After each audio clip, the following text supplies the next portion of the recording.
Okey geng, hari ni aku nak tunjuk ni aku ada beli satu dashcam jenama 70 my dashcam A410 set. So hari ni aku nak ajar korang macam mana nak pasang. So mana yang dah tahu tu boleh abaikan, tapi kalau siapa yang rasa nak support boleh support, boleh like, komen dan share, dan semoga dapat manfaatnya. So hari ni aku nak share kat korang cara pasang dia. So ni aku baru beli. So kalau korang berminat nak beli macam ni, nak support juga, korang boleh tekan dekat komen, nanti aku bagi link. Aku tak boleh buat beg kuning buat sementara ni, tapi aku boleh bagi link dekat komen tu nanti. Korang boleh lah kalau nak support korang boleh tekan dekat link tu nanti. Sini kan aku beli sekali dengan ni tau, dengan memori dia 128GB.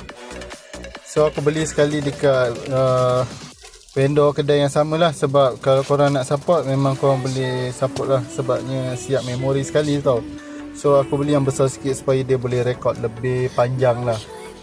Kalau dah buka kan, kalau buka korang akan dapat ni, dia tulis kat sini, itu accessory recycle. Dia kata benda ni jangan buang, dia kata boleh repair balik. Ni buku menu dia lah macam ni. Lepas tu ada lagi buku menu dia. Ni dia punya yang ada ni kan, ni dia punya tinted dia. So tinted ni korang nak pakai pun boleh, kalau tak nak pakai pun tak apa pun, sebab dia macam mana nak cakap dia kita jarang sentuh tau. Kalau kita sentuh pun mungkin kita memerlukan bantuan dari dia untuk, sebab kita kan dia ni kan sebagai rekod je. Inilah dashcam dia. So kat sini dia ada tempat masuk memory card dia. Lepas tu ada tempat DC in, tempat dia punya power dia. Lepas tu AE ni untuk AV ni untuk video belakang kot. Lepas tu sini ada mic, jadi dia boleh rakam dekat dalam. Lepas tu ni bawah ni tempat speaker dia.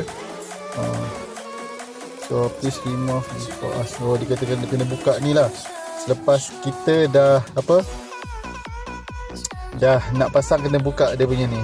So aku rasa video ni aku kena buat part jugalah. Ini mungkin part pertama, nanti ada sambungan dia, sebab mungkin video ni akan jadi panjang lagi. Ni untuk dashcam, ni untuk dashcam belakang. Belakang dia macam ni lah. Nanti kita tampal kat cermin belakang.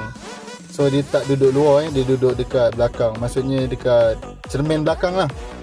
Dia duduk belah dalam. Nanti kita tampal, dia dah bagi kat double tap ni